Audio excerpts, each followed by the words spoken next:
নমস্কার বন্ধুরা। আজকের গল্পটি একদম অন্যরকম। এটি এমন এক গোপন অনুভূতির কথা যা লুকিয়ে থাকে সমাজের আড়ালে, কিন্তু যার টান উপেক্ষা করা বড়ই কঠিন। এই গল্পটি আমার এক বিশেষ ফলোয়ার পাঠিয়েছেন, যিনি চেয়েছেন তার পরিচয় গোপন থাকুক। তবে তার অনুরোধেই আজ আমি আপনাদের শোনাব এক তীব্র আবেগী এবং রোমাঞ্চকর কাহিনী, যা হয়তো আপনাদের মনেও আলোড়ন তুলবে। আর হ্যাঁ, এই গল্পের একদম শেষে যখন উত্তেজনা চরমে পৌঁছাবে, তখন আমি আমার ব্যক্তিগত আইএমও নাম্বারটি দেব। তাই পুরো গল্পটি একদম মন দিয়ে শুনবেন, কেমন? গল্পটা শুরু হয়েছিল অনেক বছর আগে, আমাদের বড় দিদির বিয়েতে। দিদির বিয়ে হয়েছিল এক সম্ভ্রান্ত পরিবারে, যার শিকড় ছড়িয়েছিল বহুদূর। দিদির শ্বশুরালয় ছিল বিশাল, আর সেখানে নানা রকম কাজের লোক ছিল। তেমনই একজন ছিলেন যিনি ছিলেন তার শ্বশুরের ব্যক্তিগত ড্রাইভার। তার নাম ছিল মন্টুদা। মন্টুদার বাবা, অর্থাৎ আমাদের গল্পের মূল চরিত্র, তিনি ছিলেন একজন সাধারণ খেটে খাওয়া মানুষ, কিন্তু তার মধ্যে কি ছিল কে জানে। আমি তখন কলেজে পড়ি, সবে কৈশোর পেরিয়ে যৌবনে পা দিয়েছি। নতুন নতুন অনুভূতি, নতুন নতুন স্বপ্ন। সেই সময় আমি প্রায় দিদির বাড়ি যেতাম। দিদির সাথে আমার সম্পর্ক ছিল বন্ধুর মতো। দিদির বাড়িতে গিয়ে প্রায় দেখতাম মন্টুদার বাবাকে। তিনি কখনো মন্টুদাকে পৌঁছে দিতে আসতেন, কখনো বা অন্য কোনো কাজে। তার নাম ছিল হরিপদ। হরিপদ কাকু, এই নামেই আমি তাকে ডাকতাম। সাধারণ মানুষ ছিলেন, কিন্তু তার চাহনিতে, তার শান্ত অথচ দৃঢ় ব্যক্তিত্বে কোথায় যেন একটা আকর্ষণ ছিল। আমার মনে আছে, প্রথম যখন তাকে দেখি, তখন তিনি আসলেন দিদির শ্বশুরবাড়ির বাগান পরিষ্কার করার কাজে। আমি বারান্দায় বসে বই পড়ছিলাম। হঠাৎ খেয়াল করলাম একজন লোক একাগ্র মনে ফুলগাছের আগাছা তুলছেন। রোদ ঝলমল দুপুর, তার ঘামে ভেজা শরীর, রোদে পোড়া ত্বক, কিন্তু তার হাতের কাজ, তার মনোযোগ, সবকিছুই ছিল অন্যরকম। যখন তিনি মুখ তুলে তাকালেন, তার চোখে ছিল এক অদ্ভুত শান্ত দীপ্তি। আমার বুকের ভেতরটা কেমন যেন ধুক করে উঠল। সে এক অচেনা অনুভূতি, যা আগে কখনো অনুভব করিনি। প্রথম প্রথম আমি শুধু দূর থেকে দেখতাম। তিনি এলেই আমার মনটা কেমন উতলা হয়ে উঠত। তিনি যখন কথা বলতেন, তার গলাও ছিল ভারী, কিন্তু তাতেই ছিল এক সম্মোহনী ক্ষমতা। আমি চেষ্টা করতাম তার কাছাকাছি থাকতে, তার কথা শুনতে। কখনো দিদির সাথে কথা বলার সময় বা কাজের সময় তিনি যেতেন। আমি খুব মন দিয়ে শুনতাম। তিনি বলতেন তার গ্রামের কথা, তার ছেলে মন্টুর কথা, জীবনের নানা সংগ্রামের কথা।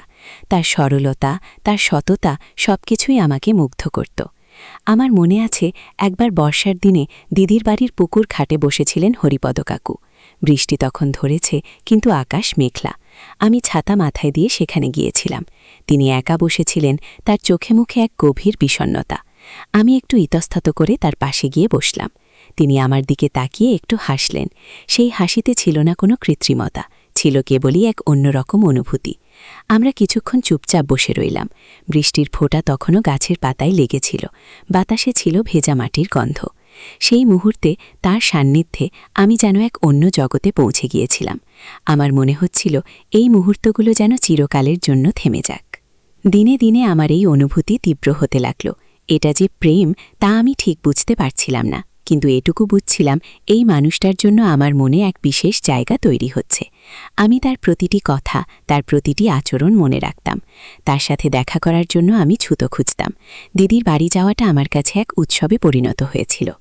আমার এই গোপন অনুভূতির কথা আমি কাউকে বলতে পারছিলাম না, কারণ এটা যে কতটা ভুল, কতটা নিষিদ্ধ, তা আমি জানতাম। হরিপদ কাকু আমার দিদির শ্বশুরের বাড়ির কর্মচারী, আর আমি দিদির শালিকা। বয়সের পার্থক্যও ছিল, কিন্তু মন যে বড় বালাই, সে কি আর জাতকুল মানে? আমার মন শুধু তার দিকেই ছুটে যেত। একদিন দিদির শ্বশুরবাড়িতে পারিবারিক অনুষ্ঠানে অনেক লোক সমাগম হয়েছিল। আমি আর হরিপদ কাকু দুজনেই একটু আড়ালে বাগানবাড়ির এক কোণে বসেছিলাম। চারিদিকে তখন হই হল্লোড়, গান বাজনা, কিন্তু আমাদের দুজনের মধ্যে বিরাজ করছিল এক অন্যরকম নীরবতা। তিনি আমার দিকে তাকিয়ে কি যেন বলতে চাইলেন, কিন্তু বলতে পারলেন না। তার চোখে ছিল এক গভীর আকুলতা। আমি তার চোখের ভাষা বুঝতে পারছিলাম। আমারও বুকের ভেতরটা তখন তোলপাড় করছিল। তিনি আলতো করে আমার হাতটা ধরলেন। তার হাতের স্পর্শে যেন বিদ্যুৎ খেলে গেল আমার শরীরে। আমি চমকে উঠলাম, কিন্তু হাতটা সরিয়ে নিলাম না। তার হাতটা ছিল উষ্ণ, একটু খসখসে, কিন্তু সেই স্পর্শে ছিল এক গভীর আবেগ। তিনি আমার দিকে ঝুঁকে এলেন। তার নিঃশ্বাস আমার মুখে এসে লাগছিল। আমার হৃৎস্পন্দন তখন যেন 1000 গুণ বেড়ে গেছে। আমি চোখ বন্ধ করে ফেললাম। মনে হচ্ছিল এই মুহূর্তেই সব শেষ হয়ে যাক, বা এই মুহূর্তেই সব নতুন করে শুরু হোক। তিনি ফিসফিস করে আমার নাম ধরে ডাকলেন। সেই ডাক শুনে আমার সারা শরীর কেঁপে উঠল। মনে হচ্ছিল যেন এক নিষিদ্ধ সাগরে ডুব দিতে চলেছি। তার চোখের গভীরতা আমাকে টানছিল, চুম্বকের মতো। আমি আর নিজেকে ধরে রাখতে পারলাম না। আমি তার দিকে আরও একটু এগিয়ে গেলাম। তার চোখের দিকে তাকিয়ে আমি সব ভুলে গেলাম, সমাজ, জাত, বয়স, সব। শুধু রইলাম আমি আর তিনি, আর আমাদের এই নিষিদ্ধ অথচ তীব্র আকর্ষণ। তিনি আমার খুব কাছে চলে এলেন। আমার গাল বেয়ে তখন জল গড়িয়ে পড়ছে, কিন্তু সেই জল যে সুখের নাকি দুঃখের তা আমি নিজেও বুঝতে পারছিলাম না। তার চোখের দিকে তাকিয়ে মনে হচ্ছিল আমি যেন হারিয়ে যাচ্ছি এক অতল গভীরে। তার ঠোঁট আমার ঠোঁটের খুব কাছে চলে এলো। আমি চোখ বুজে রইলাম। আমার মনে হচ্ছিল এই সময়টা যেন আর শেষ না হয়। হঠাৎ ঠিক সেই মুহূর্তে বাইরে থেকে একটি আওয়াজ এলো, কে যেন আমাদের ডাকছে। আমরা দুজনেই চমকে উঠলাম। তিনি দ্রুত তার হাত সরিয়ে নিলেন। আমিও চোখ খুলে ফেললাম। আমাদের দুজনের মুখেই ছিল ভয় আর উত্তেজনা মেশানো এক অদ্ভুত অনুভূতি। কিন্তু সেই মুহূর্তে সেই স্পর্শ, সেই সান্নিধ্য সবকিছুই আমার মনে গভীর ছাপ ফেলে গেল। আমি বুঝতে পারলাম এই আকর্ষণ শুধু ক্ষণিকের নয়, এ এক গভীর নিষিদ্ধ প্রেম। তিনি আমাকে দেখে শুধু একবার দীর্ঘশ্বাস ফেললেন, তারপর উঠে দাঁড়িয়ে বললেন, এখন যাই, পরে কথা হবে। আমি শুধু তার দিকে তাকিয়ে রইলাম। আমার মনে তখন হাজারো প্রশ্ন, হাজারো আশঙ্কা। কি হবে এরপর? এই গোপন প্রেম কি সত্যি সত্যি পূর্ণতা পাবে, নাকি সবটাই থেকে যাবে এক নিষিদ্ধ স্মৃতির গভীরে? এরপর থেকে আমাদের দেখা হওয়া আরও দুষ্কর হয়ে উঠল, কিন্তু আমাদের মনের টান আরও তীব্র হতে লাগলো। আমি প্রায়ই তার কথা ভাবতাম। তার উপস্থিতি আমার জীবনে এক নতুন মাত্রা যোগ করেছিল। আমার মনে তখন কেবলই তার ছবি, তার স্পর্শের রেশ যেন এখনও আমার ত্বকে লেগে আছে। একদিন আমি লুকিয়ে তার সাথে দেখা করার একটা সুযোগ তৈরি করলাম। দিদির শ্বশুরবাড়ির কাছেই একটা পুরনো কুটির ছিল, যেখানে মন্টুদা মাঝে মাঝে বিশ্রাম নিত। আমি জানতাম আজ হরিপদ কাকু সেখানে আসবেন। আমি খুব সাবধানে কারোর অলক্ষ্যে সেখানে পৌঁছে গেলাম। গিয়ে দেখি তিনি একা বসে আছেন, দেয়ালে হেলান দিয়ে।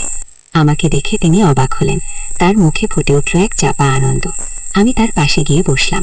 চারিদিকে তখন গোধূলির আলো, চারপাশ শান্ত। তিনি আমার দিকে তাকিয়ে মুচকে হাসলেন। সেই হাসিতে ছিল রাজ্যের আকুলতা। তিনি আমার হাতটা ধরলেন। আগের বারের চেয়েও উষ্ণ, আগের বারের চেয়েও দৃঢ় সেই স্পর্শ। এসো, তিনি ফিসফিস করে বললেন। তার গলার স্বর যেন আমার শিরায় শিরায় শিহরণ জাগিয়ে তুলল। আমি তার দিকে আরও একটু এগিয়ে গেলাম। তিনি আমার মুখটা আলতো করে তুলে ধরলেন। তার গভীর কালো চোখের দিকে তাকিয়ে মনে হচ্ছিল আমি যেন হারিয়ে যাচ্ছি এক অতল গভীরে। সেখানে ছিল ভালোবাসা, আকুলতা আর এক তীব্র আকাঙ্ক্ষা। তিনি আমার ঠোঁটে আলতো করে চুমু খেলেন। সে এক অন্যরকম অনুভূতি যা ভাষায় প্রকাশ করা যায় না। আমার সমস্ত শরীর কেঁপে উঠল। মনে হচ্ছিল এই মুহূর্তটা যেন চিরকালের জন্য থেমে যাক। তার ঠোঁটের স্পর্শে আমি যেন সব ভুলে গিয়েছিলাম। তারপর তিনি আমাকে আরও গভীরভাবে জড়িয়ে ধরলেন। আমাদের নিঃশ্বাস মিশে গেল। সেই মুহূর্তে সেই কুটিরের নিস্তব্ধতায় আমরা দুজন একে অপরের মাঝে হারিয়ে গেলাম। সমাজের কোনো নিয়ম, কোনো বাধা কিছুই তখন আমাদের স্পর্শ করতে পারছিল না। শুধু রইল আমাদের এই নিষিদ্ধ অথচ তীব্র আকর্ষণ, যা জন্মেছে গভীর থেকে, যা সমাজের চোখে অন্যায় হলেও আমাদের কাছে ছিল পরম সত্য।